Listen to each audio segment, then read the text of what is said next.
can kick it off. Cool.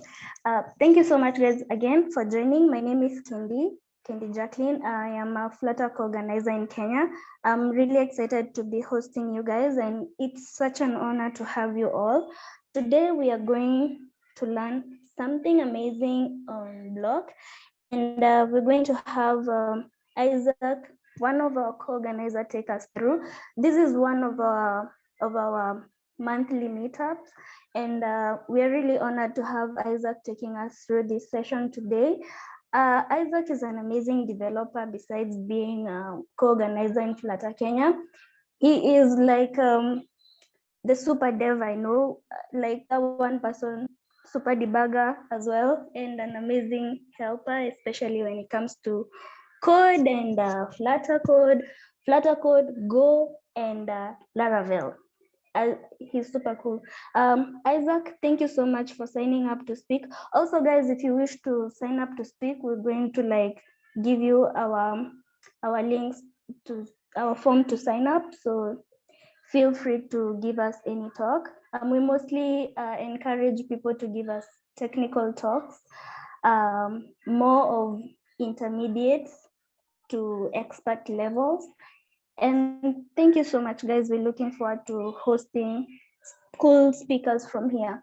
Isaac, I would like to request you to take over the session and wow us with your amazing knowledge. Thank you so much. Okay. Thank you, Kendi, for that also amazing introduction. Just share my video so that briefly you can see who is talking. Hi, guys. I'm Isaac, as you heard. And today we'll be looking at this amazing package. It's called Hydrated Bloc. And if you are with us during our Flutter Friday meetups sometimes last year, I had hosted also a session about now persisting data in Flutter, just data persistent in general. And we looked at shared preferences. I think some point we also, another talk session, we also looked at SQLite.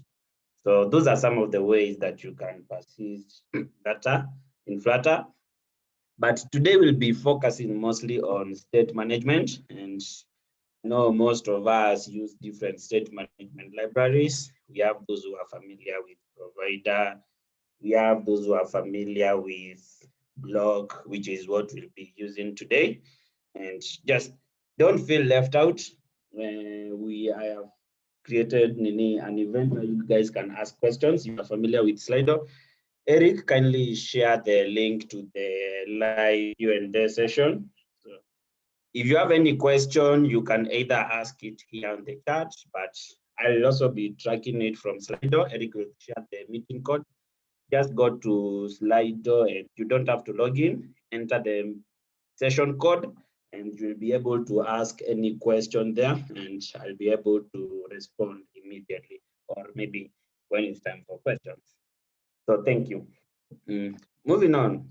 So today we're looking at how to persist Bloc state with this awesome package called Hydrated Bloc, like we said. And I'll begin with a short introduction in form of a presentation, and then we'll go straight to code. And we'll build a very short sample application, and we'll see how we can put into use whatever we have said. So allow me to turn off my video so that we can focus now on the session.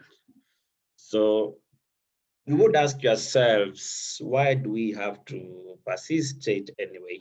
So I know most of us are very familiar with user experience, especially when it comes to coding, and we always say we want to create intuitive apps that the users will find very easy and quick to use. But most of the times we don't achieve that. You find that when users have to re-enter some data, or maybe every time they launch the app, it has to reload some component. It usually slows them down, leading to poor experience, and your user retention usually goes down. So this calls for the need for apps to persist state. By persist, we can either say cache or keep. It's just a way of loading your previous state whenever you relaunch your app. And this way users will be engaged and will have a high user retention and good user experience. So we'll be using hydrated block to persist our state, and you would ask yourself, what is this hydrated block? It's a package on PubDev, and it works with the block package and flat block package, as we are going to see. Well, according to myself, like I said, we all have our choices when it comes to state management. My choice is Bloc, which is using today. It's a very top state management library. And how to work with Bloc, I think we have had sessions on that. But if you have questions, you can ask, and the other organizers, they can plan maybe another session where we can look at Bloc in detail. So Bloc, like I said, it's an extension of the Bloc library, and it automatically persists and restores Bloc states depending on how you've set them up. And this is what we are going to build. It will be a short session. This is just a snapshot of one of the screens. So, but it will be a sample application. I want us to take the shortest possible. Maybe we have QA and then we finish. And here we are going to work on authentication status, maybe just to touch on this. When we are creating applications and we have to deal with login and sign up, sometimes the persisting that authentication status can come very handy. A typical example would be like when you launch an app, let's say, for example, either you are using an app or you have created an app and users need to log in to continue. So they come, maybe after something like the splash screen, they enter the details and then they get to access whatever awesome content your app gives. But then the users kill the app and they go on to do some other stuff. And next time they want to use the app, you might find that now they have to log in again. The app requests them to log in again so that they can continue the app. Yeah, maybe it might be set up that way depending on your user journey, but most occasions it's very essential that once they have logged in the first time, it's very crucial to persist their authentication status such that whenever they relaunch the app, they can just go to the home page or whatever page you have directed them to go directly without having to re-enter their details. And that's good user experience. And that's what we'll be building today. And these are the tools that we'll be using. So this is just my configuration in case you find hard setting up. I will share the starter package. So this project will be in two parts. I've hosted the starter project that we'll begin with. And also I'll share the final project just for reference. And in case you find problem setting up, this is my current configuration. So you will tweak it according to your own environment.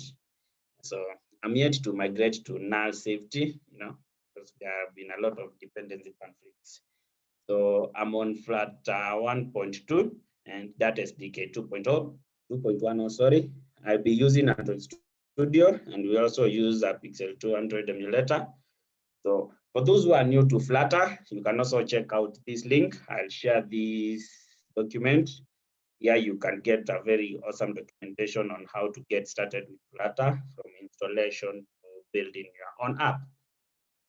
So moving on, we'll make use of these very awesome packages and libraries. And the first one is Flutter Form Builder for that login screen that you just seen.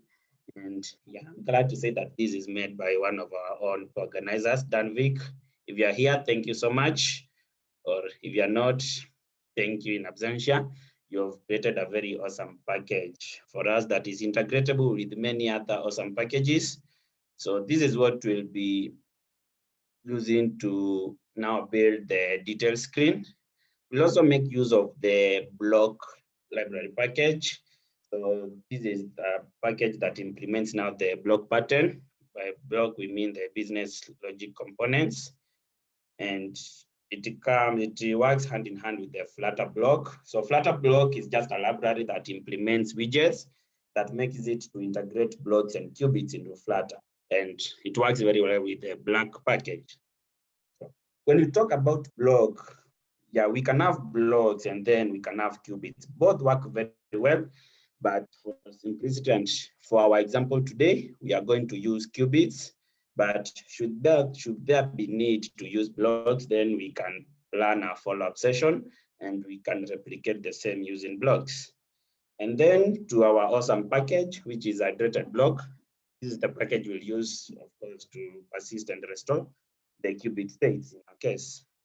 And then finally, I've included this awesome package, which is called Equatable.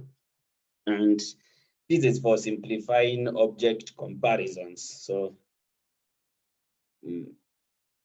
there is much more to Equatable, and allow me to just leave it as simple as it is. And maybe, yeah, from the organizers, we can plan another session where we can look at this in length. It's a very wide topic about object comparisons, but it's integrated internally inside Hydrated Bloc and Flutter Bloc packages.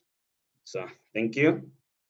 Like I said, so this is the link to the project. I'll share it. And then once we are finished, I'll also share the finished project and you guys can refer to it. So to the business that brought us here, I'll share my Android emulator and I'll also share my Android Studio IDE.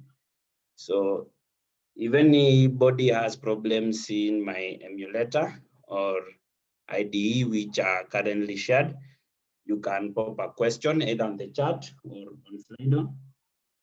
Eric Muli will share a code to the Q&A session. So let me first begin with showing you what we have so far. We have this starter template and let it just run. I hope you guys can see what I'm doing. If not, kindly pop a question and then we can get out the problem. So I'm just opening the starter application project. And we'll see what we have. It's taking its own time to load. Meanwhile, we can look at the code.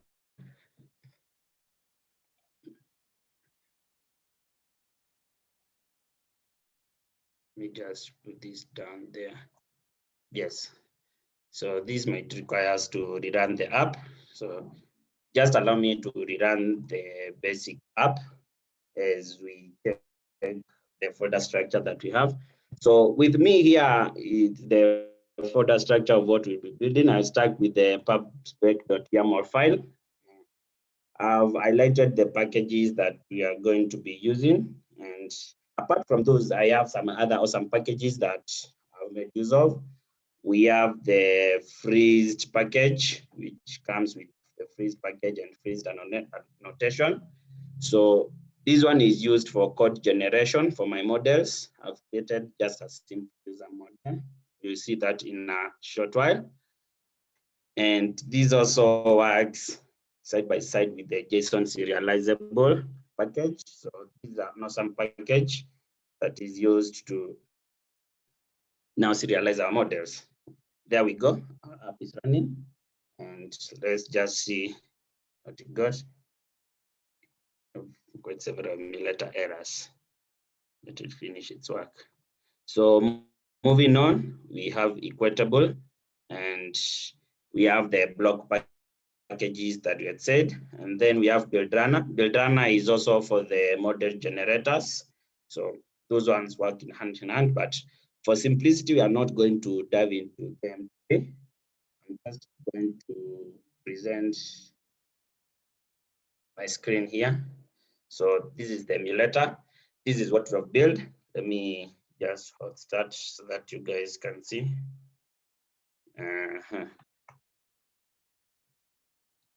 So it's restarting. We have our splash screen there. And then we have a screen where we can input our details. Let me just input some dummy details. My name is John Doe. and my email is jdo@example.com. Yeah, let's make use of those dummy examples. Then I can hit submit, and just gives a sample short message telling me that, hey, you're home. I know. So we'll be building upon this, and we'll make sure that every time you open the app, it remembers who you are. So right now, if I just go home and I open the application again, it doesn't remember the details that I've entered. So it just takes me straight to either the splash screen and then the details screens again. And if I have to do this often every now and then, every time I launch the application, that's poor user experience, and that's what we'll be fixing. So back to our code. So that was our packages file, and we'll start with our configurations file. So these are just for customization purposes. Don't take much note of them. So this is just my for custom font. I've used a custom font called Nonito. I'll share the files. And then I have a basic user model. I've used Freezed to generate this model. And that's where now the Freezed package and the JSON serializable packages come handy. So our user model has only a name and an email. So those are the only details we'll be collecting now for simplicity. Moving on, we have our views files. So apart from the main.dat, we have three basic files. So we have our splash screen. So our splash screen will come very handy in terms of checking the auth status. Right now, we are just delaying the splash screen by 2 seconds. You can use a timer like me, or you can even use future.delayed to just simulate a run through. So here is where we'll check our auth status, and then we redirect the user accordingly. Right now, it just displays our Flutter Kenya old logo. Sorry, I think I haven't uploaded my logo. And then we have the details screen. The details screen is the one that was seen on the emulator right now. Somewhere where you just input your name and email, and boom, you're done. Yeah. So thanks to Form Builder package, it also has some validation in it. And moving on, we have the home screen, which is what you are looking at right now. So this just displays this text. We'll see how we can display user details and see if it remember who we are. Now, let's get back to coding. First, I'll close everything, and I'll start by creating a qubit. So if you're on Android Studio, you can install a package called when you install the Bloc plugin, you can access some cool features like automatically creating a qubit block instead of having to write all the boilerplate. So inside my lib folder, I'll create a new library, a new directory, and call it qubits. Here is where we are going to install our qubits. And here inside, I'll create a new qubit class. Like you see how the Bloc plugin helps me here. So if I click on qubit class and I just give it a name, we call it the auth qubit, and I'll use equatable, that's for object comparisons. And then if I click OK, boom, I have myself some two files here. So I have the auth qubit and I have the auth stage. So this is where we are going now to put our state. If you act with local state management, these ones might have a lot of boilerplate code, but it really comes very handy in terms of scalability. So our authentication status is going to have two states. So we can have auth state, let me just rename that. We can have auth state unauthenticated to track users and authentication status. I'll just copy that. And then, I can just remove that. Yeah. So we have our two states. We have auth state unauthenticated, and then we have auth state authenticated. And for now, we are only going to have those two authentication status. I'm not sure there is any other authentication status. And then back to our qubits, we have an error here. Oh, we renamed this. So our initial state, of course, by default, the user is not authenticated. So we'll say that the initial state is auth state unauthenticated. But I need you to watch something. Right now, we are only using qubit, like we are only extending the qubit, or maybe block if you are using block. So this doesn't help us in persisting state. If you were to rerun this, you'll get exactly what we have. It wouldn't remember the authentication status. So for us to be able to persist the authentication status, we need to extend the hydrated qubit class instead of the qubit. So I replace this with the hydrated qubit, and it comes with some few errors that we are going to fix here. So tell me that I'm missing some two overrides. Just let the IDE create them for me. So yeah, let me add that so that I can explain. The two overrides we've added is the from JSON of method and also the to JSON method. Behind the scenes, hydrated qubit implements shared preferences where it stores key value pairs of data to your phone's local storage. It can store and it can also fetch. So this is what helped it now get it now from local storage. So we are going to implement the from JSON and we are going to implement the to JSON. So one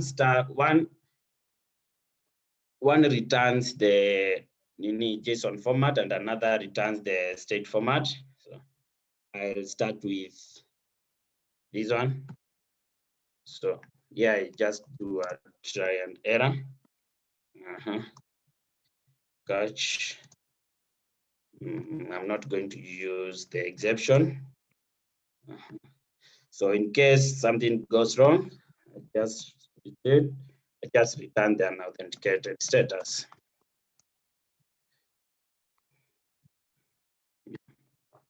So this is where we are going to return now our authentication status. So allow me to go back to the auth state. So I want to track the currently authenticated user in our auth state authenticated class. So remember we had our user class here. So this is the model we are going to use. So the auth state authenticated state is going to contain our authenticated user. So let me just add the property. It's of type user, and we call them authenticated user. Yes, just some error. So just initiate that in the constructor. So auth state authenticated is dot authenticated user. And then I'll add it to the equatable properties. Remember the library we included, sorry for that. We just add the property now to the authenticated, to the equatable properties. So with that, we can be able to fetch the currently authenticated user from now the authentication status in case the user is authenticated. So going back to the auth state, the from JSON override. So here I'm going to fetch the authenticated user. So I'm going to call them final authenticated user is equals to. Here we'll persist. I'll show you where we'll put this. So here I'm just saying user.fromJSON, and we'll fetch now the persisted JSON. Once we implement the to JSON override, you will connect and see how this makes sense. And then I'll explain it, all of it. So here we return auth state authenticated using that authenticated user that we just fetched from local storage. And if I can implement this so that now we can look at how this ties up with the whole local storage process. So to JSON here, we are passing state, and we are going to see, we are going to first assume that the user is authenticated so that we can persist it. So we are saying if the state which is passed is state authenticated, then we are going to return state dot authenticated users. Remember the user that we are storing in the auth status, and then we have the to JSON method. I'll show you in a bit where that comes from. Else we return null, because there will be nothing to return. There will be no user to persist if the user is not yet authenticated. So allow me to explain this. You might be asking yourself where these from JSON and where these to JSON are coming from. Like I said, we took use of the freezed class and our model here, which is user. It implements from JSON method and also from the user.g.dat. So this is a generated file. It also implements to JSON method, and this one is made possible by the JSON serializable file. And like I said, that could be a conversation for another session. Today we are only focusing on the state persistent part of it. But yeah, those are coming from the model itself that we've generated with JSON serializable and freezed. So that's where we get to persist. So if I go back to the auth qubit, so the to JSON here, let me start with this. We are checking whether the user is authenticated or whether the authentication status is authenticated. And if it is, we persist the user property that comes with it to local storage. And remember, local storage only takes key value pairs, and in that we call them maps or maybe JSON. So this is what we return. So we return the JSON format of the authenticated user. And when it comes to fetching that user and converting it now to a state, and we fetch first that user that we persisted is the one that we are fetching here. So behind the scenes, the package passes this persisted JSON, and we return the authenticated status, passing that user that we just fetched from local storage. So that's just the boilerplate code. We haven't even started integrating it with application. So we've just created the state. We first created the qubit, and then we created the states that we are going to track for authentication. And then we created the two overrides that will be responsible for persisting the state to local storage and also fetching the state from local storage. And next on now, we are going to see how we can use these to now make sure that we can track whether the user is authenticated or not. There may be several places where you track that, but for ours, if you look at our setup, the app that I run, it first displays the splash screen. And then right there is when I decide, do I go to the login screen or do I go to the home screen? So going to the splash screen, it's inside my launch view. So like I said, I left a to-do here saying check auth status. This is where we are going to check the auth status. But to do this, it's just like provider. If you understand state management in Flutter, you have to put these very high up. Let me just connect my PC. There we are. Okay, so if you understand state management in Flutter, you do know that the higher you keep your state provider, the better. So you can put the provider here, you can put the auth provider somewhere here in the splash screen for it to use, or you can put it on the high level part of the widget tree. So that's what I prefer. And it all depends on your use case. For me here, I want to use the authentication status even before like the whole splash screen is rendered.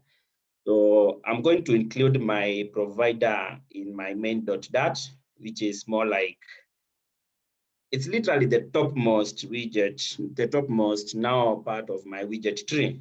So to do that, we have first to initialize iterated block. And to initialize iterated block, we have first to make sure, since iterated block implements native code, which has to make that is initialized, we have to first make sure that widget binding is initialized. So that's what I'm going to do. I'm going to say widget bind dot ensure widgets binding. It's called widgets flutter binding, sorry. Dot ensure. Why isn't it loading? Ensure initialized. Let me see whether it will load. Either it's my linter or my Flutter code is refusing to work. Oh, sorry, I'm putting this in the wrong place. Must be tired and we are only getting started. So I put this in my main method. Boom, there we are. So I just comment this and say that this one ensures that widgets, I hope I got the spelling right, widgets binding is initialized. And then next on, we are going to initialize now the iterated storage, which is now used by a iterated block to persist your data to block storage. And to persist the iterated storage, if you look at the iterated block docs, this is how you initialize the iterated block storage. So I'm going to say iterated block dot storage is equals to iterated storage dot build. I hope I got that right. Oh, typos. Iterated storage dot build. Yes. Let's see the error. Oh, this is supposed to return a feature. So we have to add the await keyword here. That means we have to make the main method asynchronous. And with that, after we make sure that the widgets bindings are initialized, and after we make sure that we've initialized our block, updated block storage, now we can go ahead and include our block providers. So if you worked with Bloc, you should know what I'm talking about. I'll put it on the topmost part of my widget tree. And personally, I prefer putting it inside the run app method. So just scratch that. Sorry, my app. I'll show you where I'll put you. So here I run a multi-block provider. There it is. So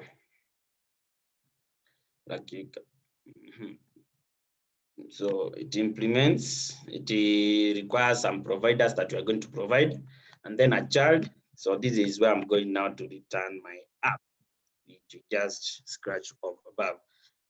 So my provider is a list of block providers, and I'm going to include the authentication qubit provider. So my first provider is, block provider. Just let it finish up for me. So create is a method that takes the current context and returns the block. Here we are going to return the auth qubit. So that means also a block provider needs to be of the type auth qubit. So what this does is that it puts the block, the auth qubit provider very high up in the tree. And that means that we can use the auth qubit, or we can access the auth state anywhere in our app, provided the material app has loaded from the splash screen, which is like the first screen with the interact with, to infinity screens, or how many screens you create, you can always access the auth state without having problems. So having provided it there, then we can go ahead and use it in our splash screen.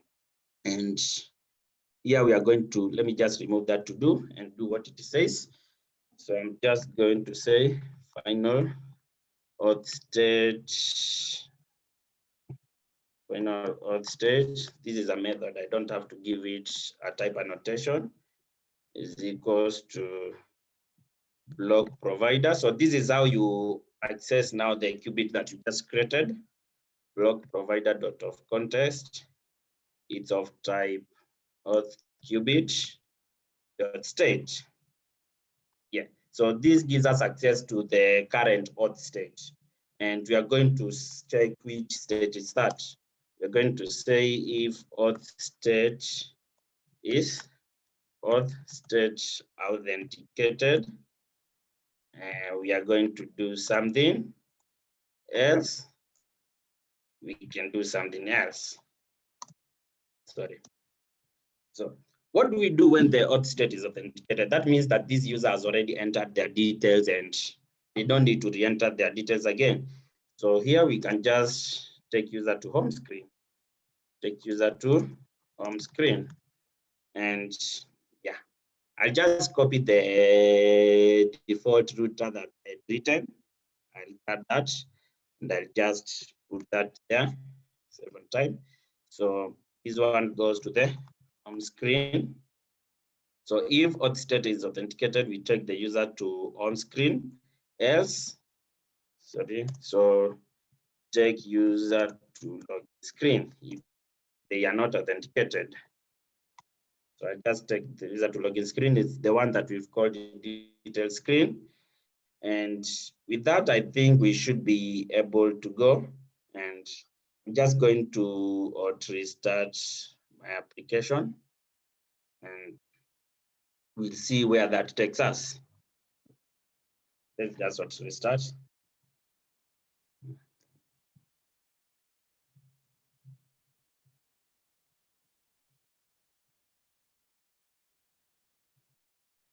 Sorry. Yeah, it is. I have some view here blocking my view. So let me just take this there so that you can see it. So we already know that this is working because it just checked that whether we are authenticated or not. And since we are not authenticated, it takes us here to the login screen. Now, next thing we are going to implement now a login qubit. This is just, we just do it quick. It's just a way to mimic the whole login process. And since you've been with me through the creation of the auth qubit, it should be easy. So we are just going to the qubits folder again, and we'll create a new qubit and we call it login qubit. We also make use of equatable, and boom, we have our login qubit and we have our login state. So our login state here, we can have several states.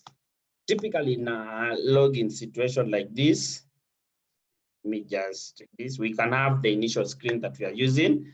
We can have the loading stage, and we can have the state where login has been successful, and we can also have the state where login has failed. So we can use those 3 states, but for today, we don't have to simulate fail. So we are only going to deal with success today. I just go ahead and copy that, and I'll implement it there. I call it login initial. So we have the initial stage and we have the login loading stage. Whatever you name it is always up to you. So I'll call it that. And then I'll have another state where login has been successful. So I just call it login successful. Hope I got the spelling correct. Yes. So login successful here is supposed to mimic an HTTP call. In a typical industrial application, what you do is once the user has entered the details, you submit an HTTP call to your backend and it returns either the user details or some user tokens. So that one, we are going to keep them here in the login successful stage. And they are the details that we are going to use now to authenticate the user. So here we have the user. So this one will, for ours, our successful login will return user details. And let's put that in the constructor. Login state successful is user. And then remember also to put that the equitable properties. And with that, we are able to now track the user that we return. I'll show you how we are going to create that user in a moment. So having done that, now back to the login qubit, we are going to create login. So I create a void method. I'll call it login. And this is the one that takes now the user details. So it will expect a map of user details. So the map will be of type string, the keys will be of string, and the values will be of type dynamic. And then we call them details. Yes. Let me turn off some of the buttons. It's okay. And yeah, this is how you track state. So picture a local state management situation where once you click the login button, it's like now the login process starts. So here we emit login loading. This is where we're going to emit the login loading stage. Login loading stage. And we emit that, and then somewhere we're going to emit now the success. So here I'm also going to use a timer to just mimic an HTTP call. And like I said, you can use a feature, it entirely depends on you.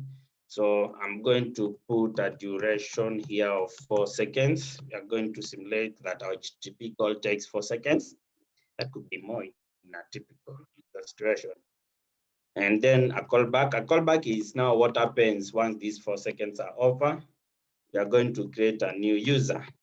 So for user is equals to, oops, another typo. So we'll create a new user. Remember, our user has either a name and a password. So we give them a name of the past details. Remember, the details have a name. I'll just show you in a second. And then I can just duplicate that. We also have an email. Yeah, let me remove the trailing comma. Yes, so we have created a dummy user here after 4 seconds, and here we'll emit the login success. Login successful method, and we'll pass that user. And with that, we have successfully mimicked a typical login HTTP call. So next on now, we need to integrate this in our login screen. So allow me to go to the details screen. Details screen. Yes, there it is. And to be able to use the login qubit here, remember we also have to put it somewhere in a tree above now the login screen.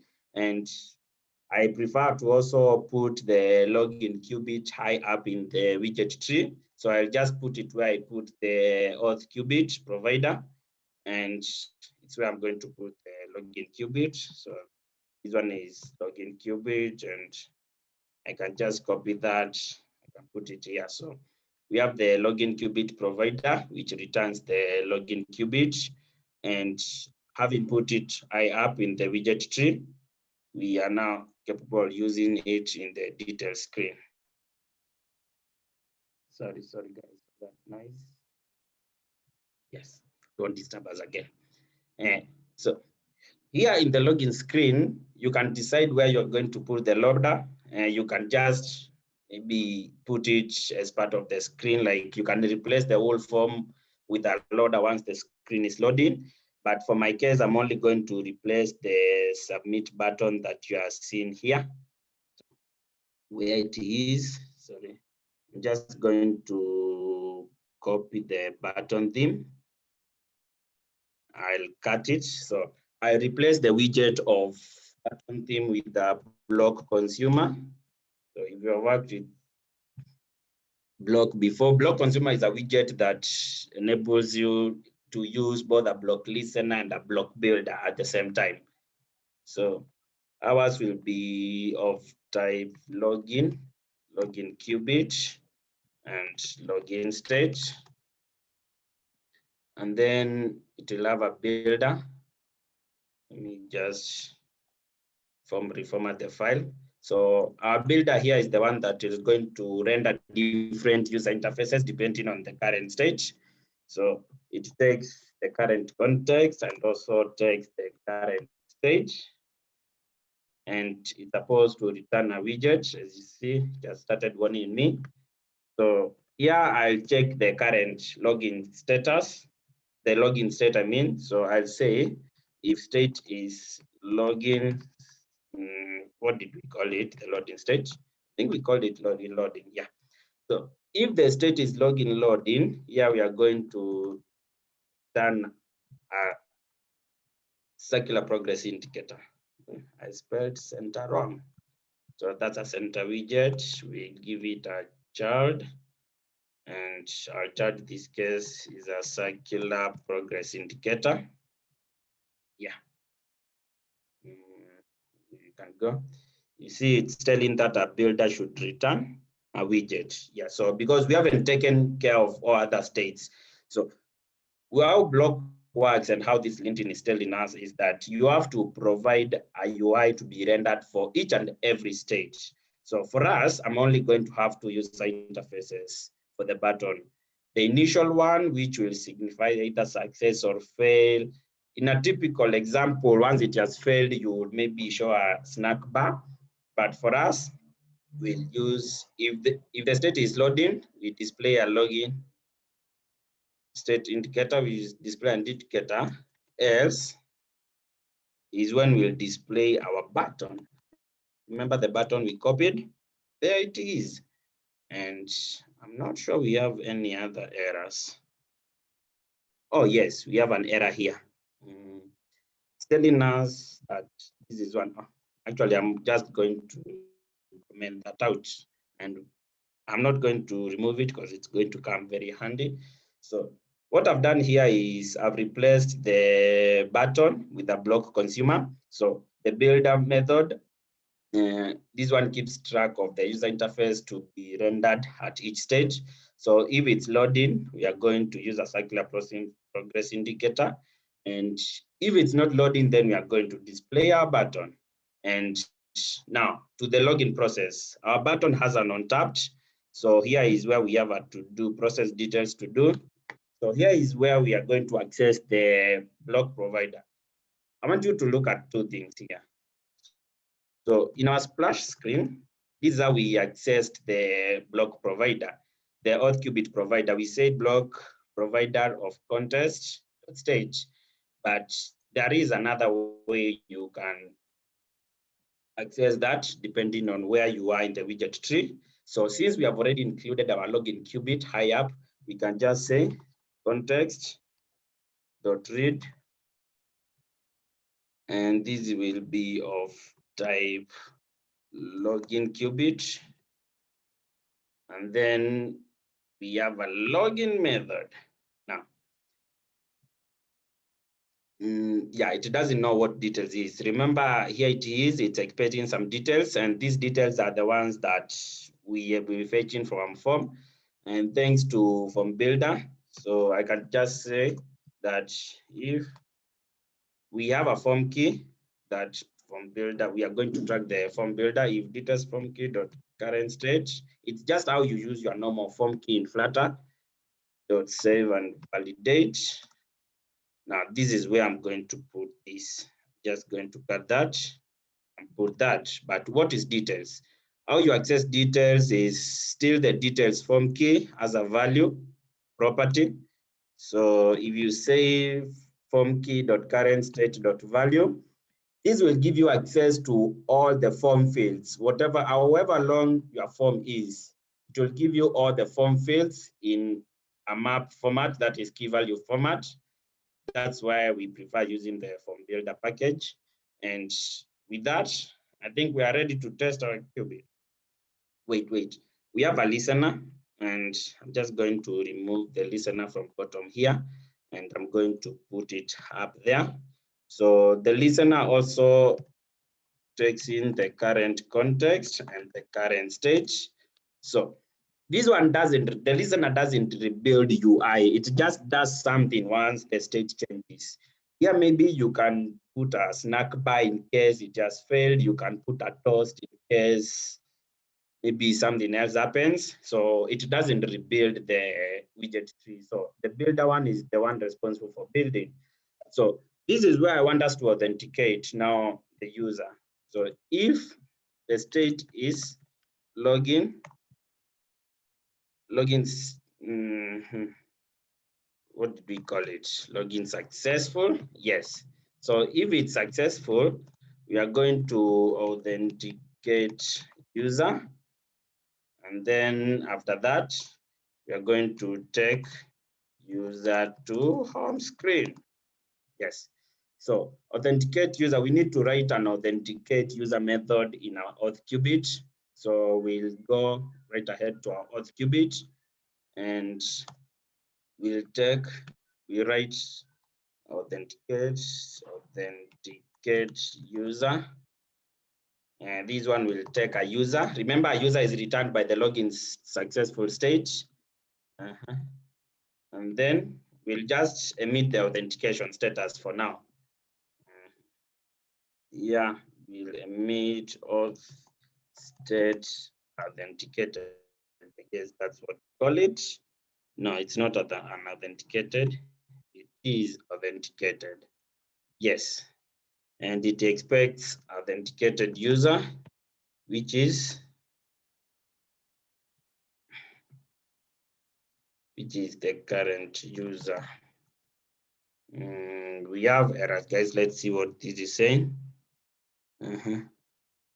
One positional argument. Oh, you need to remove that.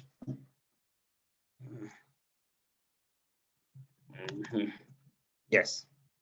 Yes, we are tired. So here we have written an authenticate user method. It takes in the user. This user is tracked from the login successful state. Remember, the successful state of the login state has a user in it that we created. And that's what we are going to pass to the authenticate user method. And we emit the auth state authenticated. So here in our details screen, I'm going to say if state, we have already written that. If state is login successful, we are going to access the auth qubit provider. So context.read, we are going to read the auth qubit, and then it has an authenticate user. Where do we get this user? We get it from this login successful state. So we can access the user using state.user, and that will now authenticate our user. And remember, the navigator method I told us that we are going to reuse. So take user to home screen. I'm just going to paste that here. So we'll push a replacement and we need to import the home screen here. Yes, good. So I guess we are good to go. The only way to know that is by restarting our application. There we go. Let's see where our work has gotten us.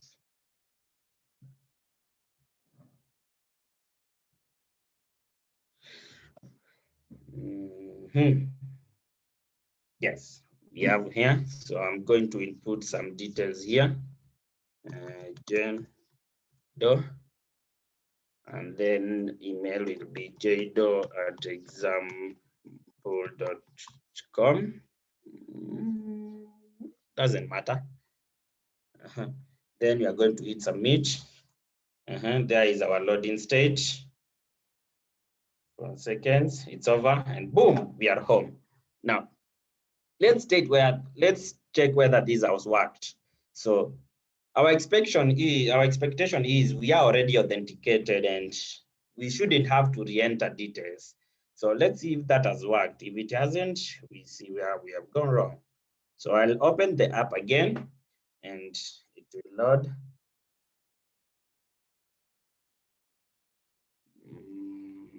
Oh yeah, we need to restart the app. We need to restart the app. Sorry, like when I kill the app, it doesn't include all the changes that we've made since the last time we ran it. So I'm just going to restart the app.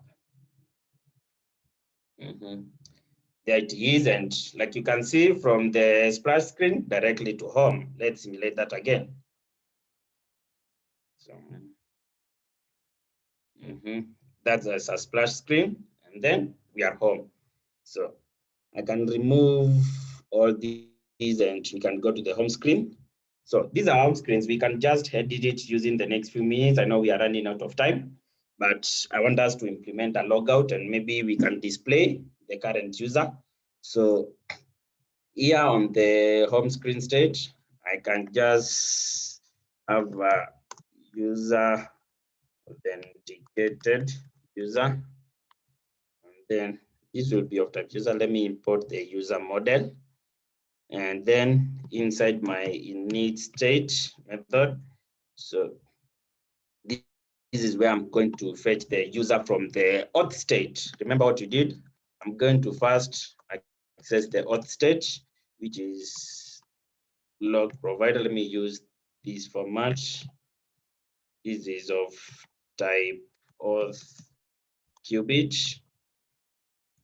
dot state, and you're going to say if state is, oh, it's not state, it's auth state. If auth state is authenticated there, then we are going to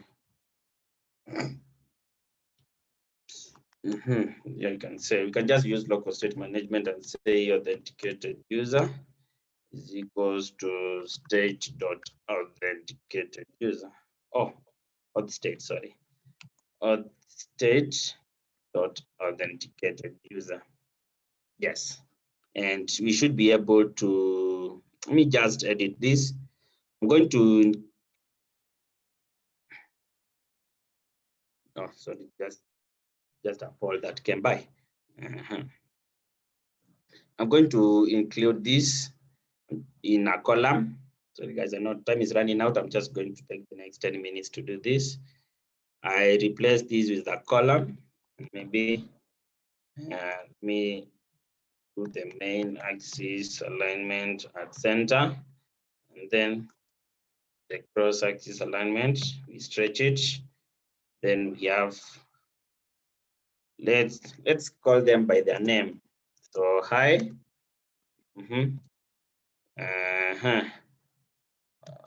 authenticated user.name, hi you. I'm just going to copy that. And I'm going to put another text here. I'll say that your email is authenticated user.email. Let me just lower the weight of that and make this 116 maybe. Yeah. Now let's restart our app again, because now we have made some changes to init state. Oh, we forgot that those columns. Okay. There we go. Restarting, and there is our splash screen, and boo, hi John Doe, your email is j.examoplay.com. remember the typo that we made. So here it is. This shows that our auth status has been persistent successfully. Restarting the app, killing the app, and relaunching it doesn't matter. It will remember who we are. Now, quickly, I want us to see how we can reverse this process. And I'm just going to my details screen, and I'll copy my button. Yeah. In a typical example, you would just extract the button, but because of time, let me just copy it as it is. And then I'm going to come to the home screen. Spaces a bit, and give this maybe a 30.0 height, and then I place it there. And then this one will be, let me call it sign out. And right now it doesn't do anything. Where is it? There it is. That's very big. Let's make it 40. Good. Anyway, UI doesn't matter. You get the point. So I have a sign out button there, and once I click it. Typically, you would put this somewhere in your drawer, but I want when I click this, it should not remember who I am again. So I'm going to implement a logout method on the auth qubit. So I'll access my auth qubit here, and I write a logout method. It doesn't take anything, but it's asynchronous because of whatever you're going to do. And I have a small lag in my IDE. Oh, it's back. Okay, seems like it's not back. There it is. So here we are going to await clear. Now, what is clear? Clear is a method provided by hydrated Bloc that you see these two overrides that we did here that persists the user now to JSON. So clear takes whatever authentication status was persisted to local storage and removes it. It's more like when you're using shared preferences, like you can now remove that key value that was stored to local storage. So this is what clear does. So, and then once we clear, we emit the unauthenticated status. Auth state unauthenticated. Yes, makes sense. Like we clear the status and then we declare you unauthenticated. So if you declare it unauthenticated, it will persist. Every time we emit, how this works, every time you emit a new state, that's what gets stored now to local storage. So back to home screen. Now from my sign out method, and so here I'll access the auth qubit provider using our alternative, but mostly preferred one. So always prefer these to the other provider accessor, depending on where you are in the widget tree. So this of type qubit, and then we are going to log out. And then we are going to redirect the user to how we have set up our authentication. It's not directly up to the material app. So we have to redirect the user to the login screen manually. And yeah, save on time. We are developers and this comes very handy. So I'll just copy that navigator and I'll put it here. And this is the login screen.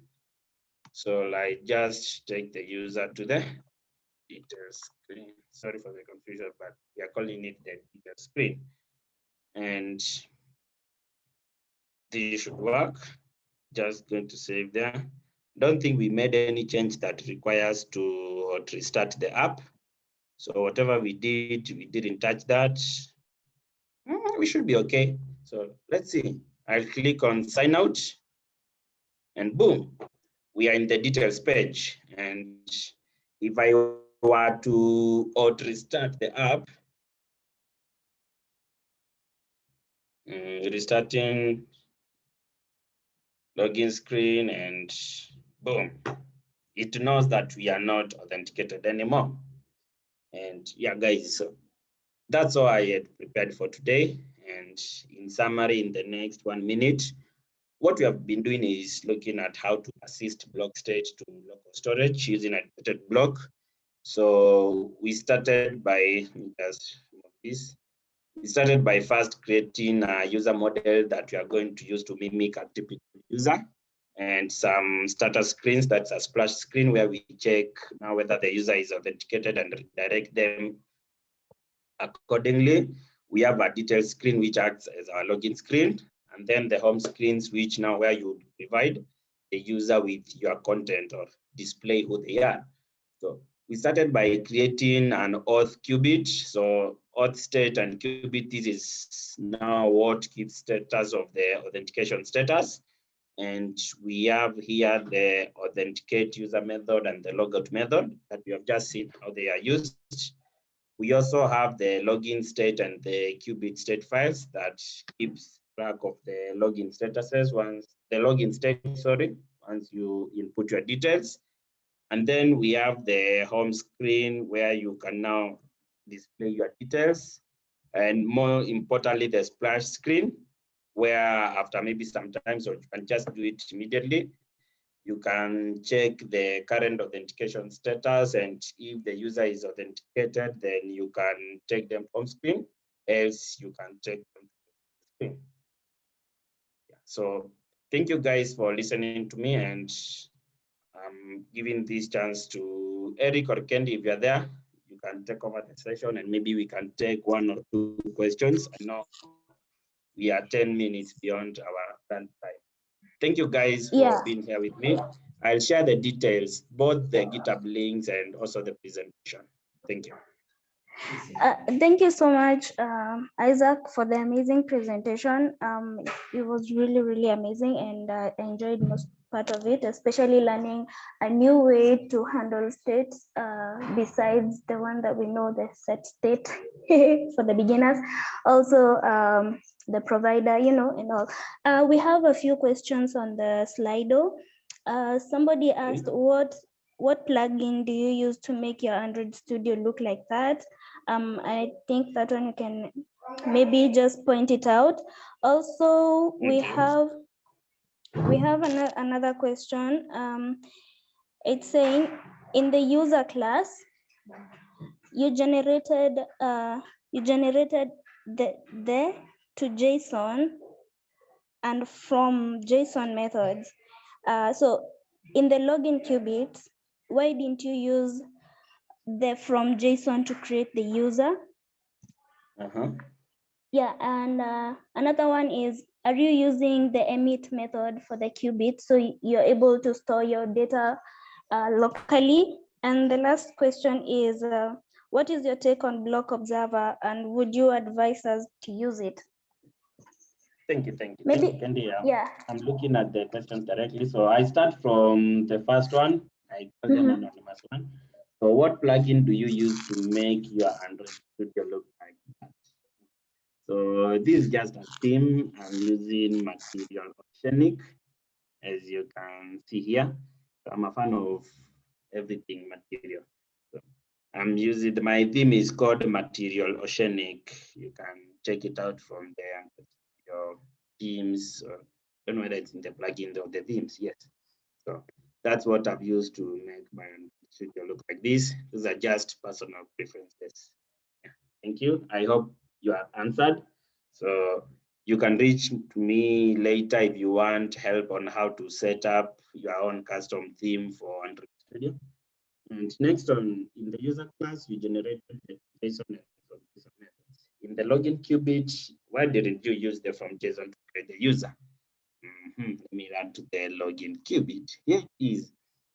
Oh, I see. I created a user from scratch. See, here it only comes to simplicity. And so in a typical example, this is what would happen. Maybe if you're using DIO to make your HTTP calls, and maybe an auth service where you would now log in the user and get back some tokens, that's what now would return the user. And now in your service, of course, you would return a user.fromJSON, and you can actually do that.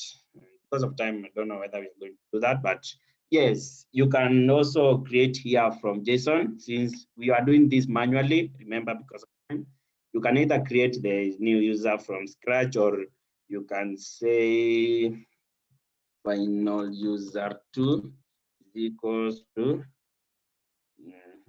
user.fromJSON.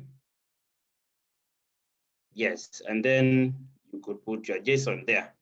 So this works very well. So you could put your JSON there, which has the name keys and the email keys. So for example, that works. You can use that, or for ease of learning, you can just generate a new user model from scratch like me.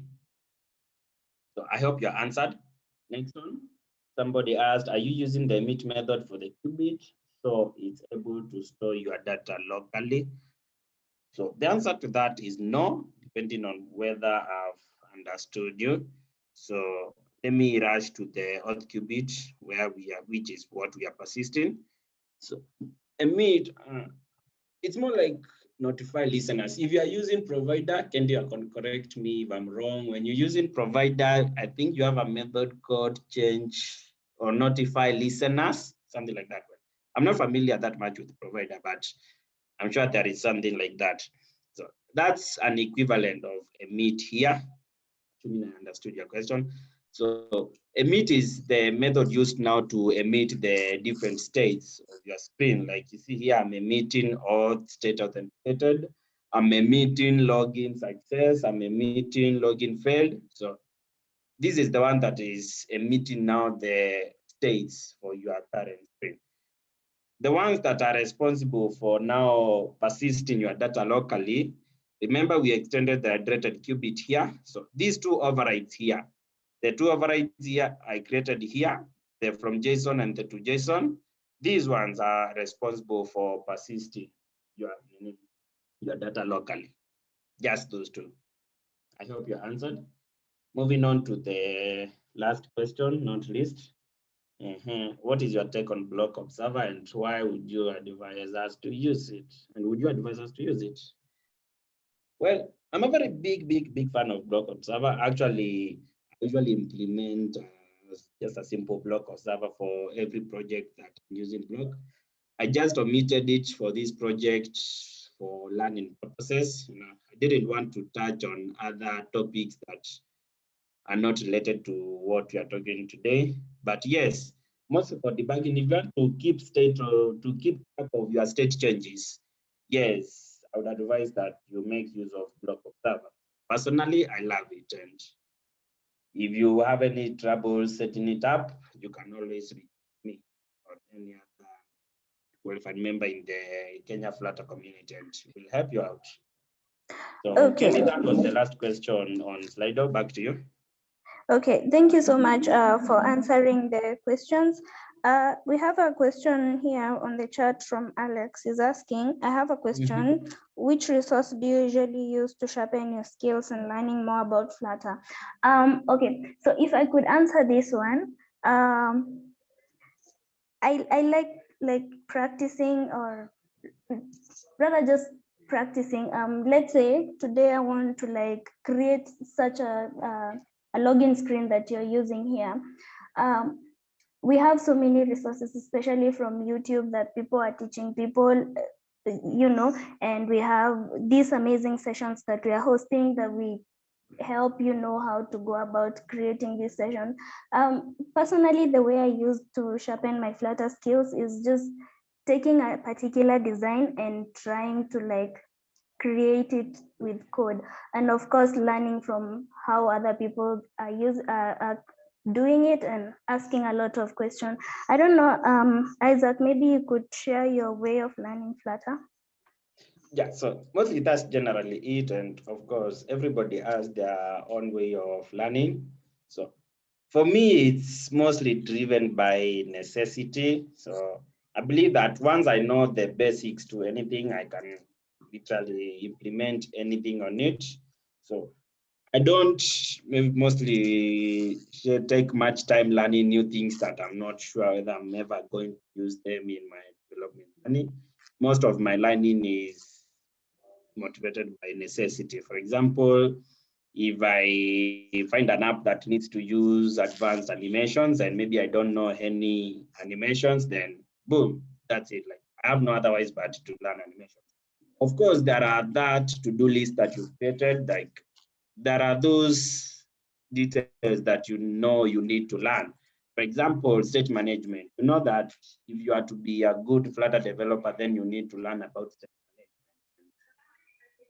Maybe you don't know whether to choose Bloc or provider, and now that one you have to schedule some time and you look for resources that suit you, where you can learn state management. And yeah, that one is not driven by necessity. That one now builds on your knowledge and it makes you a better developer. So just to summarize, yes, everybody has their own maybe learning motivation. For me, it's driven by necessity, but every day we have to keep learning now to improve our knowledge. So it's always a combination of those two. Okay, cool. Thank you, Isaac.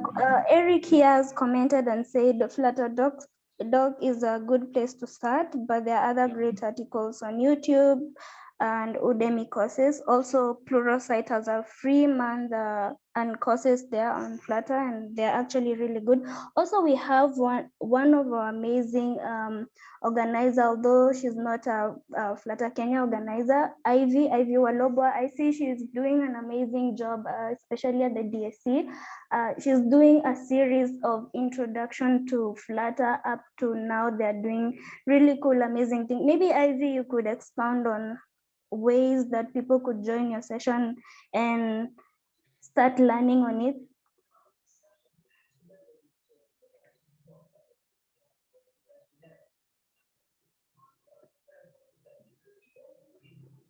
All right, 2 minutes it is. Okay, cool.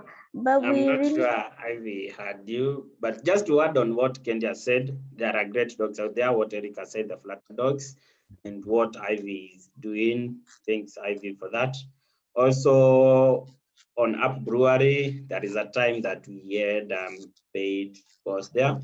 If it's not accessible anymore, I have mine, which I paid for it sometime last year, and I'll be willing to share it with the group. So if you're willing to learn Flutter, just reach out and we'll share the course login details to you, and you can access all that knowledge there. Yeah, thank you. Back to you, Kendi. All right, cool. Thank you, Isaac. Eric is saying we have a free course. Eric, please expound on this. Hi everyone. For those that are starting on Flutter, Flutter Kenya, we have a free course that we've been giving our members. So I share the credentials in our social media platforms, the WhatsApp and the Telegram group. So the one that was asking about the courses can start on that. It's an App Brewery course by Angela Yu. I hope it will help you to get started. Yeah, thank you. Back to you, Kendi. Yeah, also we have a Flutter University YouTube channel by who? By Sam Baraka. Yeah, Sam is doing an amazing job there, especially going into more detailed courses like integrating your application with Safaricom M-Pesa Daraja API. Yeah, I feel you guys should check it out. And if you have any question concerning Flutter, we are always here. As Flutter Kenya, we like doing more technical or rather intense sessions. So, but still we make sure you don't hang on them. You rather understand well, and we're really grateful for that. If we don't have any more questions, then I think we can. Oh, yes, Ivy, please unmute your mic and yeah, please talk and tell us more about your DSC events. Okay, thank you, Kendi. Can you guys hear me? Yes, we can. Okay, hi guys. My name is Ivy Walobwa. I'm the DSC lead, Moi University. So under Moi University, we have Flutter sessions every other Friday under Flutter Friday. So every other Friday, we have Danvik train us on various topics. So we have a definite roadmap from setting up to state management, analytics and such. So currently we are on widgets. So maybe if you want to join our sessions, you could follow us on Twitter at Flutter Fridays, and you could also join our WhatsApp group. I just shared the link on the chat section. I think that's all for Flutter Fridays. Okay, cool. Thank you, Ivy. Thank you so much. That's amazing job that you're doing. Guys, if we don't have more questions, then I think it's safe for us to end up the session right now. We really appreciate your input, and thank you so much, guys. It's always an honor hosting you, and we're looking forward to doing this again next month. Thank you so much, guys. Thank you. And also thank you, guys. Isaac, for the amazing talk. Okay. Cool. Okay, cool, guys.